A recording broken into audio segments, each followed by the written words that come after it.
School bag पुस्तक घेऊन जायचं ना शाळेत. तुला नाही आवडत शाळेत जायला? का आवडत नाही? का आवडत नाही जायला तुला शाळेत? आवडतं का नाही तुला? नाही आवडत. दादा जातो की शाळेत. दीदी तू पण जा की.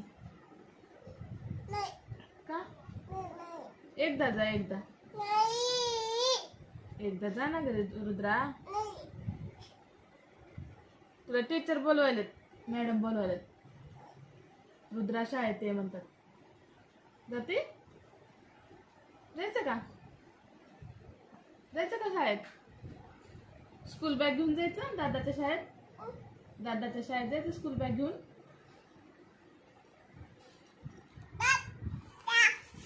नाही जायचं? का नाही जायचं?